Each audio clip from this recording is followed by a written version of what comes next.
అన్న దగ్గరకండి బాబు ready return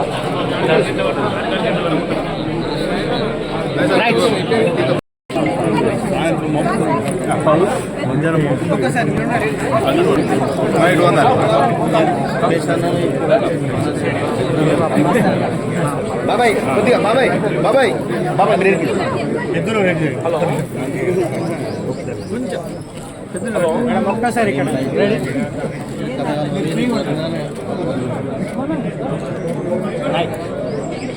okay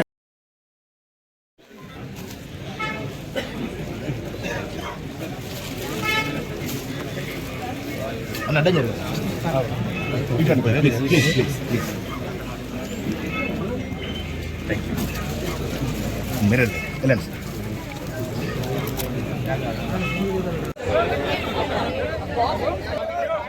మన అభిమాన నాయకులు గౌరవనీయులు పెద్దలు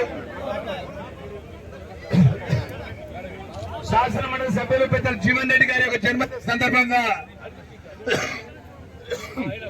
యావత్ జిల్లా కాంగ్రెస్ పార్టీ ఆధ్వర్యంలో జిల్లాల నలుమూల నుంచి పెద్ద ఎత్తున తరలి వచ్చినటువంటి మన జీవనన్న అభిమానులకు, మన జీవనన్న శ్రేయభిలాషులకు, మన జీవన్ రెడ్డి గారి యొక్క ఆప్త మిత్రులకు, ప్రజాప్రతినిధులకు, కాంగ్రెస్ పార్టీ శ్రేణులకు, మా సోదరి మనులందరికీ కూడా పేరు పేరున జిల్లా కాంగ్రెస్ పార్టీ పక్షాన మనస్ఫూర్తిగా గౌరవ పెద్దలకు జన్మ శుభాకాంక్షలు చప్పట్ల ద్వారా అందరికీ జన్మ శుభాకాంక్షలు.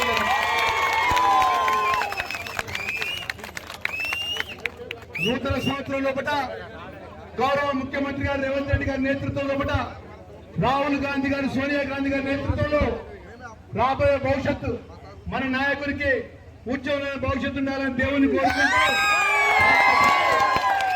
కాంగ్రెస్ పార్టీ కార్యకర్తకు, ఈ కాంగ్రెస్ పార్టీ కార్యకర్తగా జిల్లా కాంగ్రెస్ అధ్యక్షుడిగా చేతులు జోడించి మనం చేసుకుంటున్నా.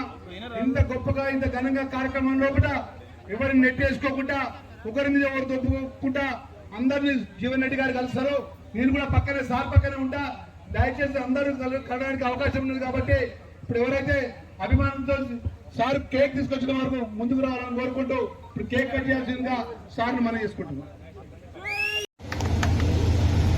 నా ప్రజా జీవితం పంచాయతీ సంస్థ అధ్యక్షుడు ఆరంభమవుతే మొన్నటి శాసన మండలి ఎన్నికల్లో అన్నట్టు చెప్పండి. మీరు వాస్తవం కూడా మొత్తం దేశంలో కూడా మొదటి కౌంట్ లో శాసన మండలికి ఎంపిక కావడం అని చెప్పంటే ఎక్కడ వేరే గెలిచిన నాకు తెలియదే. ఫస్ట్ కౌంట్ లో గెలిచి 6 సంవత్సరాల వల్ల మొత్తం కౌన్సిల్ రికార్డు తీస్తే ఈ హైయెస్ట్ కౌన్సిల్ రికార్డు తీస్తే ఏదైతుందో కౌన్సిల్ లో చర్చ అది ఏ అంశంలో కానివ్వండి చెప్పంటుంటాను. అందరికంటే హెచ్చుగా మాట్లాడే ప్రజాసభ ప్రభుత్వం స్పందించండి. దయచేసి ఏదైతుందో తెలంగాణ రాష్ట్రం ఏర్పడిన తదుపరి విద్యా ఉద్యోగుల ప్రాధాన్యపడే విధంగా కార్యక్రమాలు చేపట్టడం వెళ్ళి గమనిస్తున్నాం.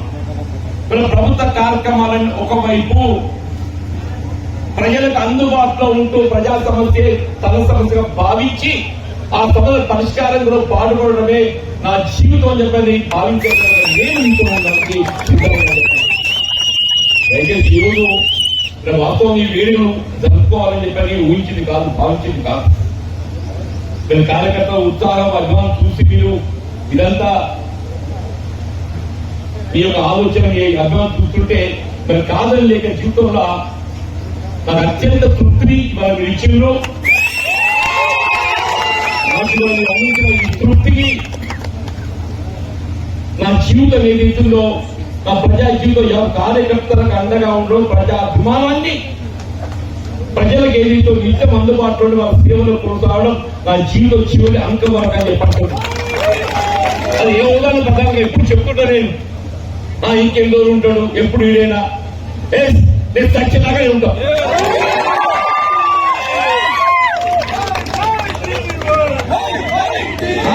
ప్రజాసేవ చేయాలని సంకల్పం ఉన్నది. నా ప్రజాసేవ చేయాలని సంకల్పం ఉన్నంత వరకు నా జీవితం చివరి అంకం వరకు ఏదైతుందో నేను ప్రజా సేవలో కొనసాగడం నాకు ఆ దేవుడు ఇచ్చినటువంటి ఒక వరంగా భావిస్తాను. దయచేసి ఎక్కువగా మరి సమయం తీసుకోవడం పెద్ద లక్ష్మణ్ కుమార్ గారు ఏదైతుందో వాస్తవంగా మనకు ఆప్తుడు అక్కడ సత్యం గారు ఇద్దరు కూడా ఒక డిజిటల్ జిల్లాకి వెళ్ళి వారు అక్కడ చంద్రుడికి వెళ్ళడం ఇక్కడ చంద్రుడికి వెళ్ళడం ఒక్కొక్కసారి అనిపిస్తుంటుంది. వాళ్ళు ఏం చెప్పు నేను గెలవలేకపోవడం వాళ్ళు కొంత బాధ అసంతృప్తి ఉంటే వాళ్ళు డెఫినెట్ చెప్పంటారు. ఆనాడు జిల్లా నడిపించే బాధ్యత నేను తీసుకుంటే జిల్లా నడిపించే బాధ్యత మీకు లక్ష్మణ్ గారు భుజస్కంధాలు మన సమస్యలు ఏవైనా కాలేదు మన నియోజకవర్గానికి సంబంధించిన అభివృద్ధి కానీ పార్టీ పరంగా కానీ ఏదైనా కానీ తప్పకుండా మిత్రుల యొక్క సహకారంతో మన ముందు కూడా దొరుకుతుందని చెప్పని నేను పేర్కొంటూ మరి ఇది నిజంగా కూడా మా మిత్రులు మా మండల కాంగ్రెస్ ప్రెసిడెంట్ రాజేందర్ గారు ఏదైతుందో ఇదే 74 ఏళ్ళు వచ్చినాయన్నా మీకు 74 ఏళ్ళు చేకూరుతాను నాలుగేళ్ళ వేయకు కేసులు పోద్దామంటు రాజశేఖర్ ఇంత బరువులో మొత్తం అని చెప్పంటే లేదన్నా అర్జునుడే మనం పోయగలిగే శక్తి మీకునేది తప్పకుండా వస్తుందని చెప్పండి. థ్యాంక్ యూ అన్న. అమలు చేస్తుంటే మీరు ప్రభుత్వాన్ని తప్పుపట్టే విధంగా మాట్లాడుతుంటే దానికి ఒక్కొక్కరు ఆశ్చర్యించమని చెప్పండి. మీరు స్థానిక సంస్థలే కాదు ప్రజాభిప్రాయం వెలువరించాక కూడా రేపు రాబోయే ఈ ఎన్నికే కాదు కాంగ్రెస్ పార్టీ విజయ పతాక ఎగరవేస్తున్న విశ్వాసం నాకు దయచేసి రీతుల్లో ఆ విధంగా మనం ప్రభుత్వం అమలు చేసే కార్యక్రమాన్ని ప్రజానికం చేసే బాధ్యత మన ప్రభుత్వం మన కార్యకర్తల ప్రభుత్వం చెప్పంటున్నాం. కొన్ని ఒడిదుడుకు సమస్యలు ఎదురైనాయి మనకు గత 6 మాసాలకి ఏదైతుందో వాస్తవం కూడా చెప్పట్టుండేది. ఇక్కడ స్థానికంగా మనం ఎదుర్కొంటున్న సమస్యలు తెలియదు కాదు. అవి ఏవైనా కానీ నేను ఏదైతుందో ఈ ప్రజా జీవితంలో కార్యకర్తలకు అండగా ఉండడం ఏదైతుందో నేను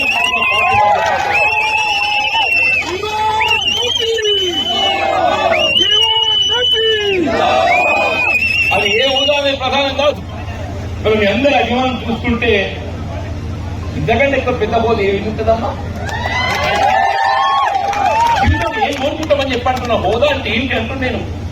హోదా అంటే ఏంటి అని చెప్పంటున్నాను. సౌకర్యంగా హోదానా? నా దృష్టిలో కూడా ఏదైతుందో ప్రజాభిమానం కార్యకర్త అండదండలు నేను హోదాగా నేను భావిస్తాను చెప్పండి.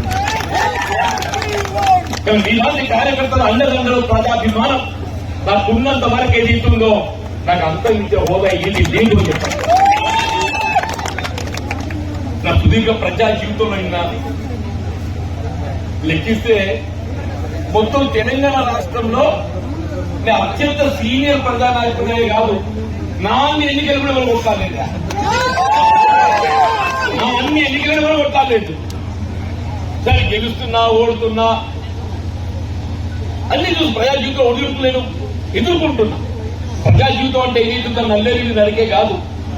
ప్రజా జీవితం అంటే సంఘర్షణ చెప్పండి. ప్రజా జీవితం సంఘర్షణ చెప్పండి.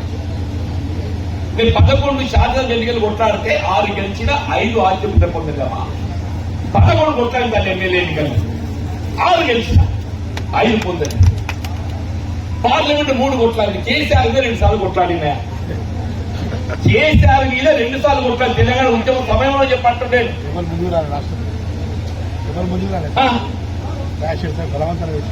మొన్న కూడా నిజామాబాద్ పార్లమెంట్ ఎన్నికంటే ఏదైతుందో ఒకవేళ మతతత్వ శక్తులు ఈ దేశాన్ని జీవితాన్ని ప్రయత్నం చేస్తుంటే అక్కడ మతతత్వ శక్తులు నిలువరింపు చేయబడే విధంగా చేసే విధంగా ఏదైతుందో కాంగ్రెస్ పార్టీ అభ్యర్థిగా మిమ్మల్ని పార్లమెంట్ ఎన్నికలు పోటీ చేశాను. వీళ్ళ రాజకీయాలు మతపరంగా ఎవరు ఎన్ని మాట్లాడారని చెప్పంటే మీరు జగిత్యాలలో ఉన్నటువంటి ఆ శ్రీరామచంద్రుడి ఆస్తులు అన్యాక్రాంతం కాకుండా ఏదైతుందో దానికోసం పోరాటం చేసి నిలబెట్టేది నాకు తృప్తి ఉందని చెప్పండి. జగిత్యాల సౌకర్యాలను చూస్తుంటే ఏదైనా కానీ అన్న చెప్పట్ల గ్రామం వల్ల నేను నిన్న మన గౌరవ ముఖ్యమంత్రి రేవంత్ రెడ్డి గారు ఏదైతుందో తెలంగాణ రాష్ట్రంలో అది ఏ పల్లె కాని ప్రతి గ్రామ పంచాయతీ ఏదైతుందో బీటీ రోడ్ సౌకర్యం కల్పింపజేయడం ప్రభుత్వ బాధ్యత కూడా పేర్కొనని చెప్పండి. గ్రామ స్థాయి నుండి మండల కేంద్రానికి ఏదైతుందో డబుల్ రోడ్ సౌకర్యం ఏర్పాటు చేయడం, జిల్లా కేంద్రానికి వెళ్లి రాష్ట్ర కేంద్రానికి 4 లేన్ ఏర్పాటు చేయడం, 1000 కోట్లు కేటాయించడం పేర్కొని చెప్పండి.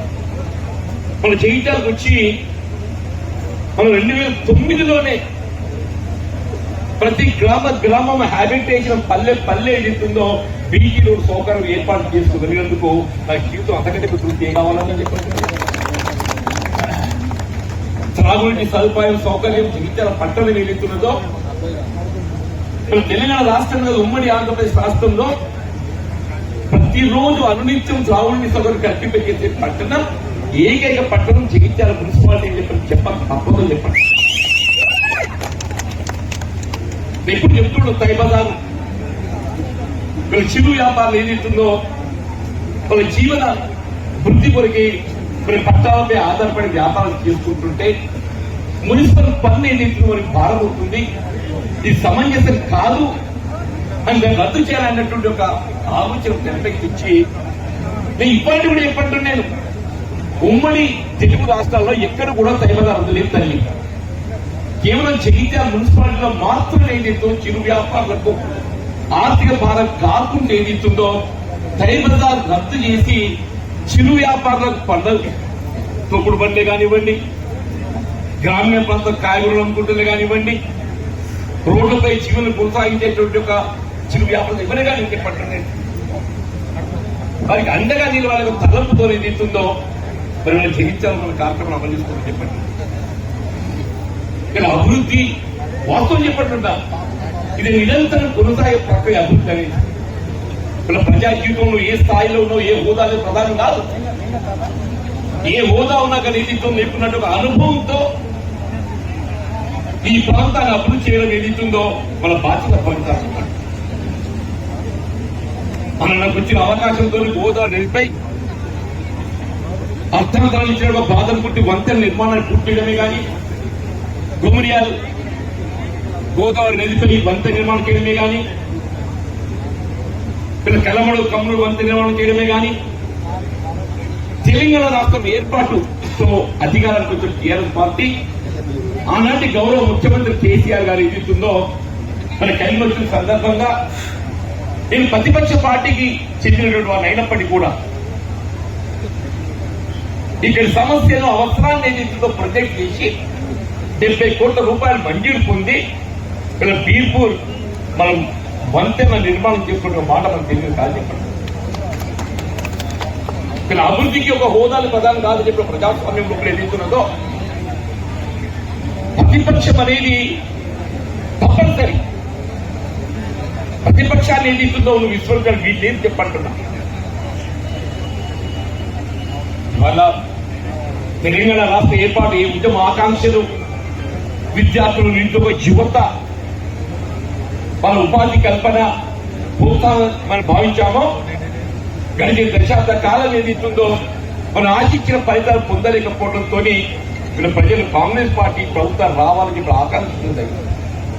దానికి అనుగుణంగా రాష్ట్రంలో కాంగ్రెస్ ప్రభుత్వం ఏర్పాటు కావటం వీళ్ళ పెద్ద రేవంత్ రెడ్డి గారు ముఖ్యమంత్రిగా బాధ్యతలు చేపట్టి నేను ఒకటే ఈ సందర్భంగా నేను సోదర కార్యకర్తలకు సూచన చెప్పంటున్నాను. గత టీఆర్ఎస్ ప్రభుత్వ హయాంలో మీరు అమలు చేసిన కార్యక్రమాలు కొనసాగిస్తూ ఏదైతుందో అదనంగా నేను ఏదైతుందో అసలు టీఆర్ఎస్ ఏమనుకుందంటే వీళ్ళు రైతు భరోసా ఇస్తారా పెడతారా, ఇక మాకు స్థానిక సంస్థ ఎన్నికల్లో ప్రచారానికి అస్సలు దొరికిందని చెప్పి అంటున్నారు. వాళ్ళు ఏదైతుందో సంవత్సరానికి 10,000 ఇస్తే మనం 12,000 ఇచ్చే విధంగా కార్యక్రమాన్ని అమలు చేయాలి. వాళ్ళు అనుకున్నారు కాంగ్రెస్ పార్టీ ఎన్ని ఆంక్షలు రూపొందిస్తుందో, మరి ఏ విధమైన ఆంక్ష లేకుండా, ఏ విధమైన ఆంక్ష లేకుండా, ఏ విధమైన పరిమితి లేకుండా సాగు యోగ్యమైనటువంటి వ్యవసాయ భూమి యావత్తుకు ఏదైతుందో పంటకు 6,000 రూపాయలు, మీరు 5,000 ఇస్తే 6,000 రూపాయలు చెప్పండి.